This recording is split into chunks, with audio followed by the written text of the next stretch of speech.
dapatnya sesuatu itu menjadikan kamu ikhlas, kamu menjadi syukur itu loh. Ya loh. Nah, itulah tasawuf. Maka tasawuf itu objeknya 5. Kalau filsafat objeknya 3, apa bagaimana?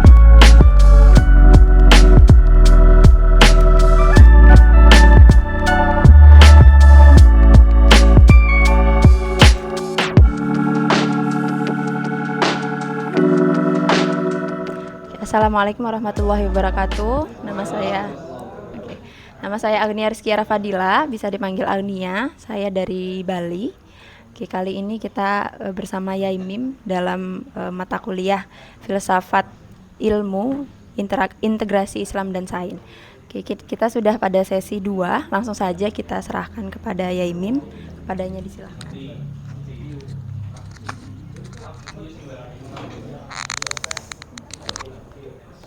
Baik, assalamualaikum warahmatullahi wabarakatuh. Ayo semangat. Assalamualaikum warahmatullahi wabarakatuh. Terima kasih panggilan Agnia ya. Kita lanjutkan kajian kita tentang filsafat ini. Tadi kita singgung tentang maksiatul qalbi. Ini guyon-guyon aja. Karena filsafat ini akan kita integrasikan ke dalam Islam. Nah, ilmu apa yang paling tepat filsafat itu berintegrasi dalam Islam? Nah, saya kira tasawuf ya. Saya kira tasawuf nanti kita bicarakan pelan-pelan. Saya lanjutkan tentang maksiatul qalbi. Kenapa disebut dengan maksiatul qalbi? Ya, apa maksiatul qalbi itu? Maksiatul qalbi itu hatimu seneng tapi kamu enggak mengungkapkan itu loh. Kan orang Jawa sering begitu. Ngunjuk napa jenengan? Mboten usah padahal atine. Ya. Ora usah repot-repot. Ditawari ya sudah gitu. Minum apa? Teh apa kopi? Apa yang kamu suka? Teh. Mantep loh, wong cek seneng gitu loh. Ketika saya umumkan, kalian ini beruntung bertemu dengan saya. Karena belajar filsafat dengan pakarnya sangat mudah. Semua akan lulus. Munio. Alhamdulillah. Lah, Allah ya barik fiik. Lah ngono. Duh. Al-Imam Syafi'i itu dulu gundah gulana. Imam Syafi'i kan orang luar biasa. Umur 7 tahun sudah hafal Quran bolak-balik. Umur 7 tahun hafal Qurannya bolak-balik. Enggak kayak kita kalau kan dari depan ke belakang selesai.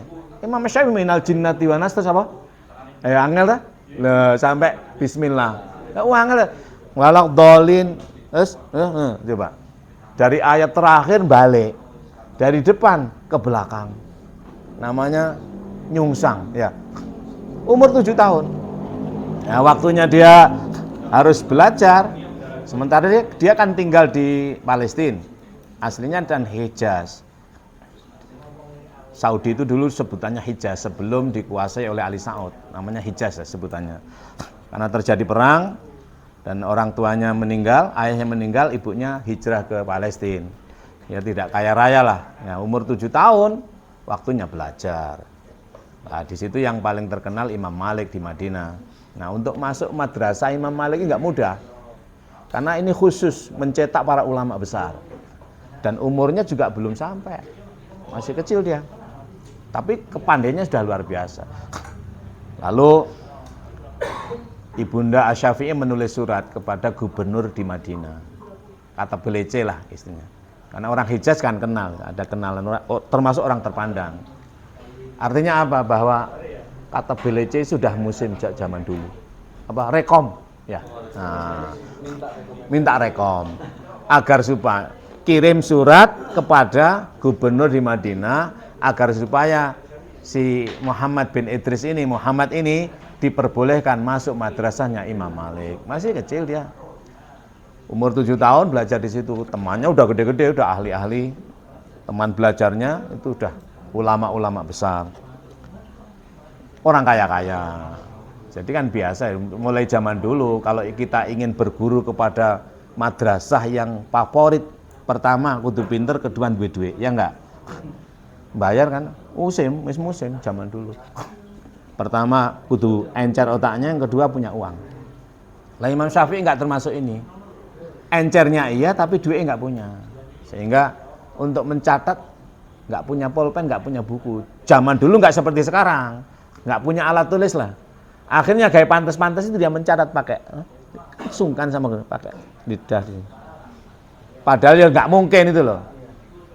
Lek meneng begini kan nggak pantas. Oh, zaman dulu orang itu mencatat terus orang gini ini. Akhirnya Imam Malik ya tersinggung juga, walaupun apa syekh yang warok yang alim tersinggung juga, parah nih dia. Coba, tapi tersinggungnya guru yang arif nggak ngamuk, nggak ngono loh. Jadi kon menghina aku ya nggak ngono. Sekalipun hatinya juga terhina kan, tersinggung kan dia. Tapi tersinggungnya namanya guru itu tetap punya pola pendidikan. Jadi Anda jangan lupa ya, kamu kalau guru ya guru, semua yang dilakukan dalam bentuk tarbiyah. Ojo ngamuk. Kan wah, ngejak gelut. Makanya anak guru diantemi murid itu mergo lah itu. Mergo dia main sendiri nggak masuk dunianya. Mestinya datangi dengan baik-baik. Ya gulam, misalnya apakah Anda bisa menjelaskan apa yang saya sampaikan? Gitu pertanyaan yang Anda. Apakah Anda mampu dan bisa menjelaskan terhadap apa yang telah aku sampaikan? Ternyata apa? Dia itu tidak hanya mampu memberikan syarah apa yang disampaikan, yang belum disampaikan itu bisa. Nah ini, akhirnya Imam Malik loh, ya ora edan iki ngono, gampangane ngono lho ya. Wah, iki iso kalah aku ngono. Nah, tapi walaupun kalah kan punya cara juga, gitu loh. Gampangane Imam Malik mengakui, wah, iso kalah itu aku. Bukuku ini sebelum tak sampaikan kok dia bisa menyampaikan semuanya, bahkan melebihi dia itu loh. Dia kroso, loh kok penjelasannya melebihi aku ya. Ngono. Wah iki lek ditokne ya bahayani kan gitu. Nah, harus punya ya toh, iso kalah guru ini dibantah terus. Akhirnya apa? Pada usia 12 tahun, Al-Imam Syafi'i diikrarkan oleh Imam Malik bahwa dia boleh beristihad atas dirinya. Rumusan-rumusan istimbatnya boleh diikuti oleh orang-orang. Dia dideklar sebagai mujtahid mutlak. Nah, jadi yang mengumumkan dia mujtahid mutlak itu gurunya Imam Syafi'i. Umur 12 tahun. Dia kadang ngaji, kadang enggak. Pada usia 14 tahun dia masih ngaji. Kadang ngaji, kadang enggak. Pada bulan Ramadan dia ngaji. Ya sudah diikuti oleh ulama-ulama yang lain. Bahwa istimbat hukumnya, rumusan-rumusan hukumnya itu sudah diikuti. Menjadi pedoman ulama-ulama besar di Hijaz dan sekitarnya. Dia ikut ngaji pengajiannya Imam Malik. Lalu apa itu? Makan dia itu di bulan Ramadan. Siang bolong itu makan kurma. Sehingga teman-teman pada protes. Ya Syekh, panggilnya udah Syekh, udah hebat dia. Gimana ente ini? Fatwamu kamu ikuti. Fatwamu kami ikuti. Cara-cara istimbat hukummu kami jadikan pedoman. Lah kok ente enggak puasa? Jawabnya enteng aja.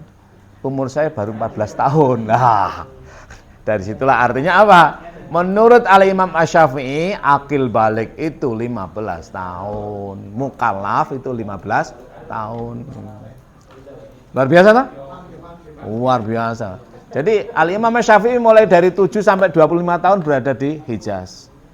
Memproduk rumusan hukum disebut dengan yang didokumentasikan dalam formulasi Hijaz namanya qaul qadim. Apa? Qaul qadim. Pada usia 25 tahun sampai tuwfiya pindah ke Mesir. Pindah ke Mesir, lalu formulasi ketika di Mesir namanya qaul jadid. Berbeda. Produknya berbeda. Beda. Nah, orang Mesir itu punya tradisi, ada kebiasaan al-adat al-mahaliyat il-masr, yakni li ahli Masr. Itu kalau memberikan madaih kepada orang yang hebat itu setinggi. Tapi demikian pula kalau dalam arti ya ngenyek itu sak nemen-nemen nih. Makanya ada yang pernah ke Mesir enggak? Di Mesir itu orang di jalan tengkar sampai habis-habisin. Kalau udah tukaran mulut tuh tidak hanya menjelek. Misalnya saya tengkar sama ente ya, enggak hanya ente, tak lok nih. bapakmu, mbokmu, ibumu, wae sembarang tak lono kabeh. Tapi kalau udah saya senang ente. Nah, itu. Asy-Syafi'i karena hebat, orang Mesir pada terkagum-kagum memberikan madai pada Syafi'i. Ya Syekh, ente hebat sekali. Jawabnya apa? Jawabnya, aku biasa aja sama dengan sampean. Nah, ini maksiatul qalbi namanya. Loh, akhirnya perilaku Asy-Syafi'i begini ini menjadikan dia itu banyak hafalan hilang menurut dia loh. Terus gundah gulana, sedih, tidak tenang. Aku kok gak enak ya. Kurang ngopo aku ini, tapi kok gak penak gitu. Ada itu situasi jiwa semacam itu. Ada kan? Akhirnya dia lapor kepada Syekh Waqi. Syekh Waqi itu bukan orang alim, orang warok, orang alim tapi nggak kaya itu loh. Nggak sugih. Bakul kemenyan dia. Sehingga ya kurang dihormati. Padha ya, lek dadi kiai kudu sugih. Paling ora lek ora sugih bergaya sugih. Lek ora sugih bergaya sugih, lek melarat iki dinyek. Ya enggak? Kiai melarat kok paling njaluk duit aku ngono kok. Tapi lek gayane sugih kan wis bojone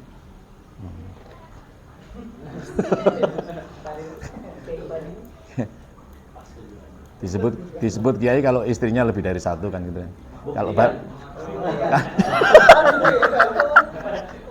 Kalau satu belum. Kalau satu sebutannya yai, kalau kiai itu harus lebih dari satu. Kalau baru satu itu yai. Tapi kalau lebih dari satu baru kiai. Saya kuai. Nah, dia lapor pada gurunya Syekh Waqi itu, ya. Syakautu ila waqi'in su'ahifdi fa arsyadani ala tarkil ma'asi wa akhbarani bi annal ilma nurun wa nurullahi la yahdi lil 'asi. Kamu maksiatul qalbi, makanya gundah gulana.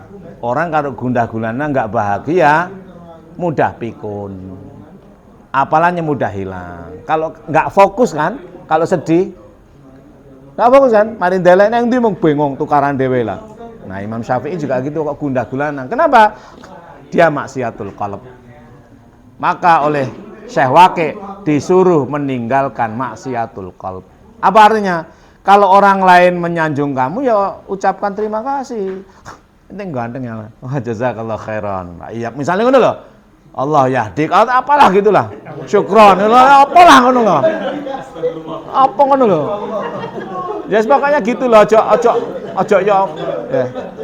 Wah, alhamdulillah sampean semangat ente. Aku wallahi ana ahibak dia. Wah, jazakallah khairan. Ngono lho, ojo. Apa sih? Ojo ngono lah. Ojo ngono lah.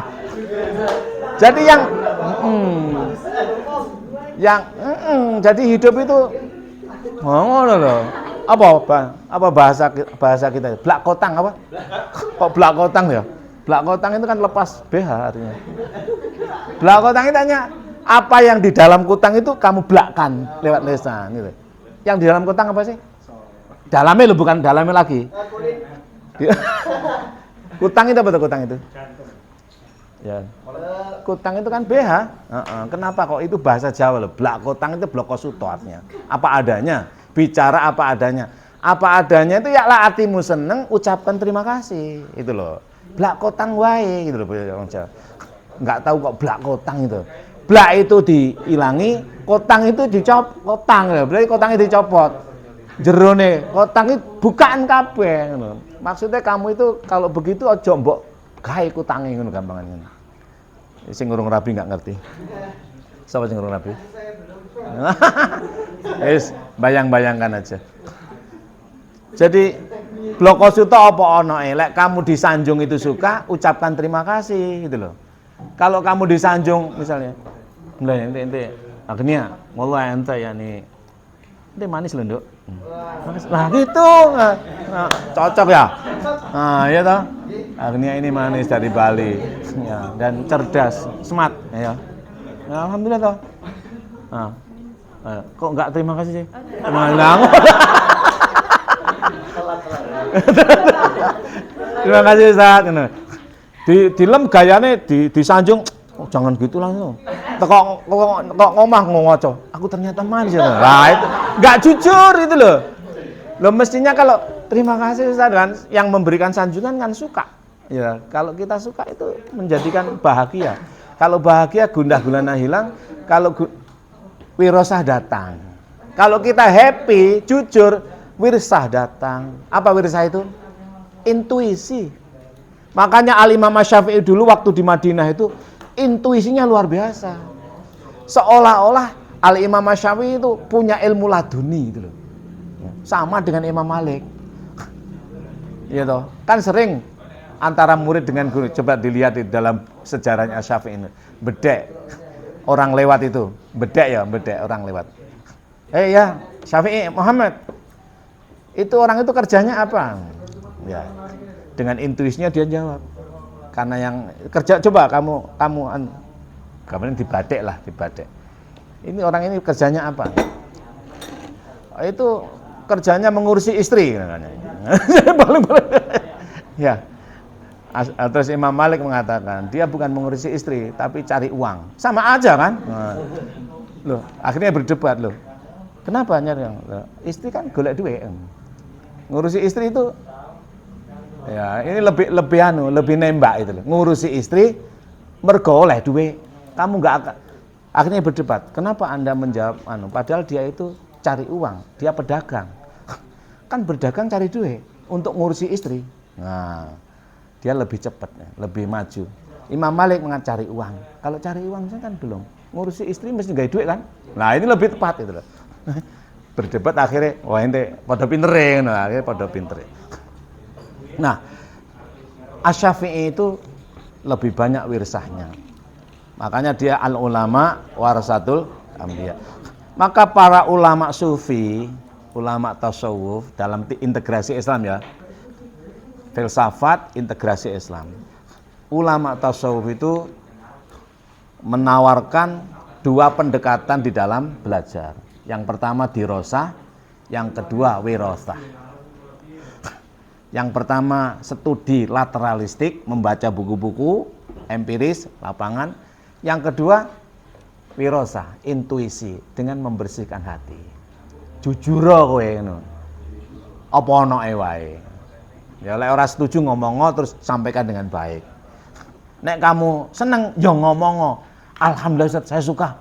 Ini seneng saya. Nah, ngono loh. Ben semangat ngono. Terus dimasakne bojone enak ya ngomong enak. Ngomong enak. Ning lek ra enak aja jujur lho ya. Iki enak iki sayange aja muni ngono. Iki enak itu, mek kurang asin titik. Utawa enak iki. Apa keceblokan upilmu tambah lara ya kok asin lah ini.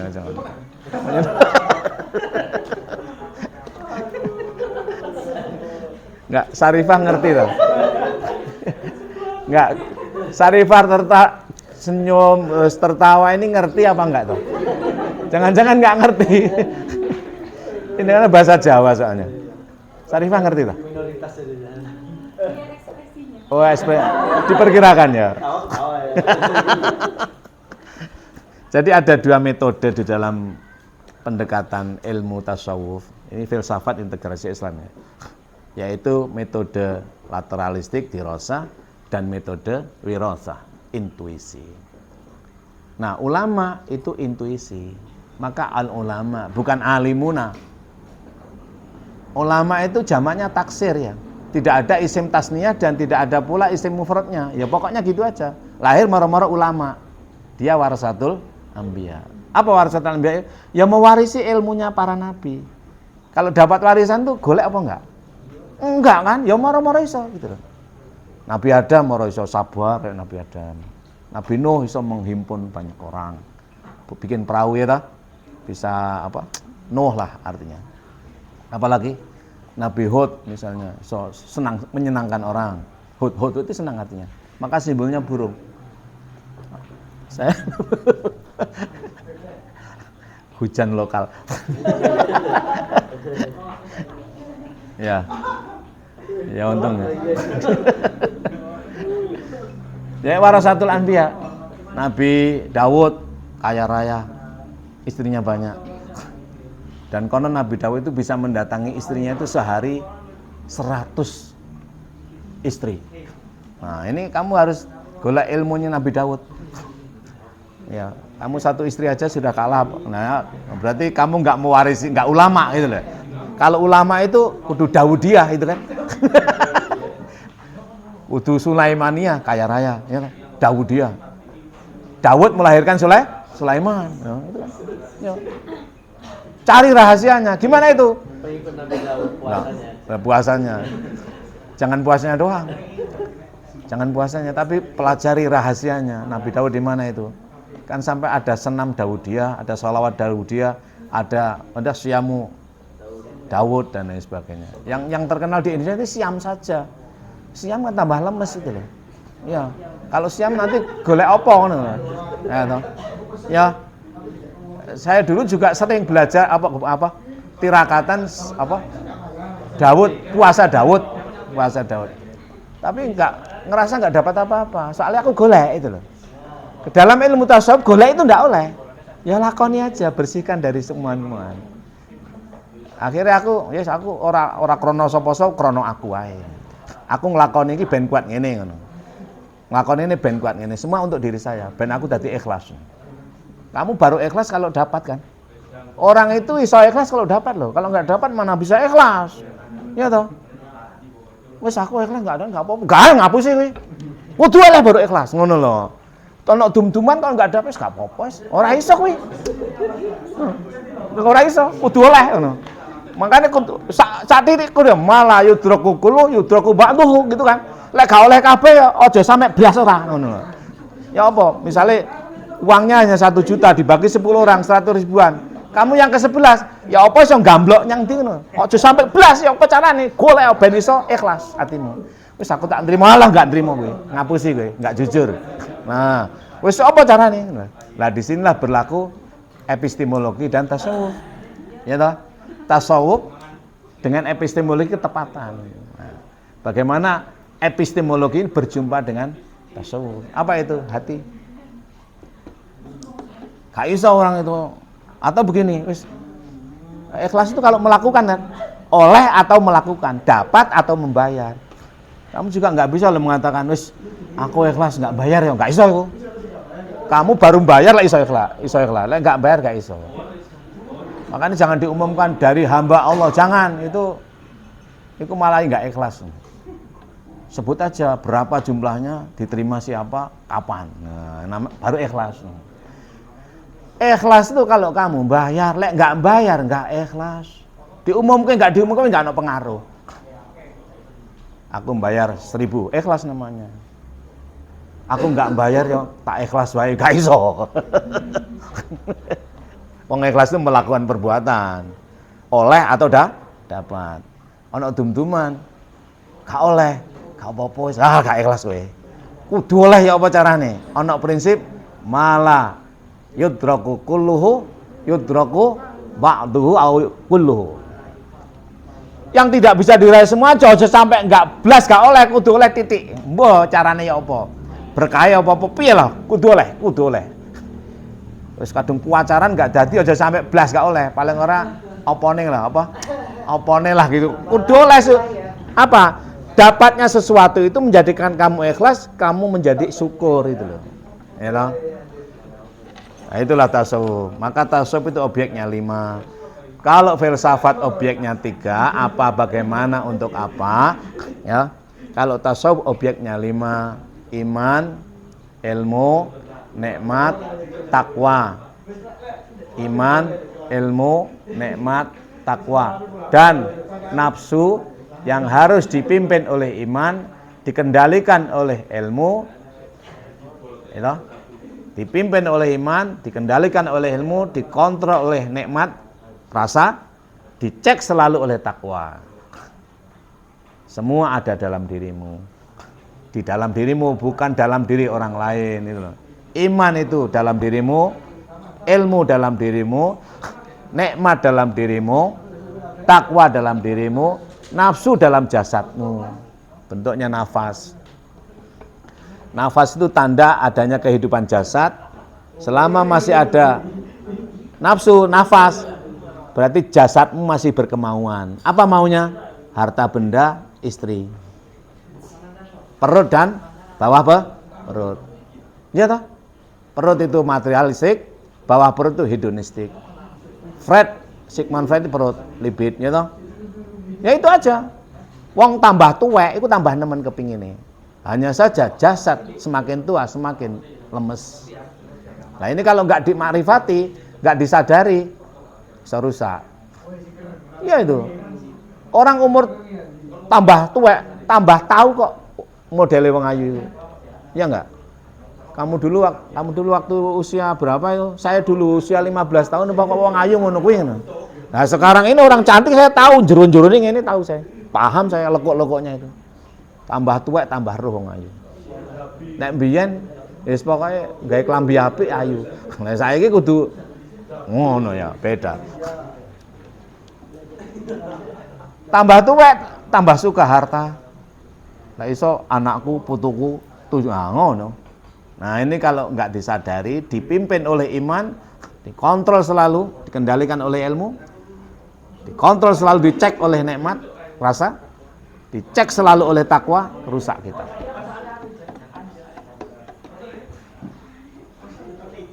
Jadi kalau filsafat itu belum beragama, karena bicara apa, bagaimana, untuk apa, masih materialistik, hedonistik, ketika diintegrasikan ke dalam agama, integrasi agama dalam hal ini adalah tasawuf, objeknya 5, iman, ilmu, nikmat, takwa, dan nafsu. Yang mesti harus dipimpin oleh iman, dikontrol oleh ilmu, dicek oleh, dirasa oleh nikmat, dicek selalu oleh takwa. Semua ada dalam dada kita. Berapa menit?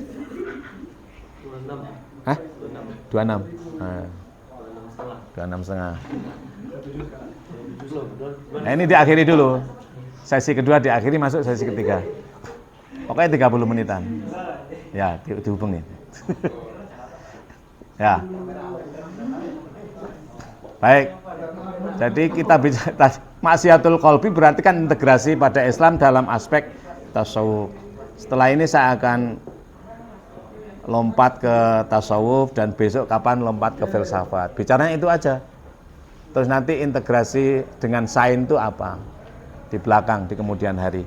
Teori-teori tentang filsafat itu nanti kita bicarakan pada pertemuan yang akan datang, integrasi sainsnya. Sekarang filsafat dan tasawuf. Paham apa ora sampaikan ini? Hah? Ngerti apa enggak itu? Ngerti gak ngerti sak karepe wis ora apa-apa. Ya, gak ngerti gak apa-apa, enggak masalah. Pokoknya ikhlas to, ngerti deh. Ya. Carane kamu seneng aja. Senang dengan saya itu. Golek sesuatu yang menjadikan kamu senang pada diriku. Golek ono, mesti ono to. Mesti murah nilainya, seneng. Ngono lho. Sing nah, apa itu? Nah, itu. Pokok aku manut situ aja. Yang penting aja berat. Yang penting sepakat, ya. Saya kira begitu. Waktu saya kembalikan kepada Agnia namanya. Panggilannya Agnia. Agnia ini kaya raya. Ya. Sugih. Terima kasih. Wassalamualaikum warahmatullahi wabarakatuh. Saya kembalikan pada Agnia. Terima kasih banyak ya Imim atas ilmunya. Mari kita akhiri sesi 2 ini, yakni judulnya adalah Maksiatul Qalbi dengan Alhamdulillah bersama-sama. Alhamdulillah. Terima kasih.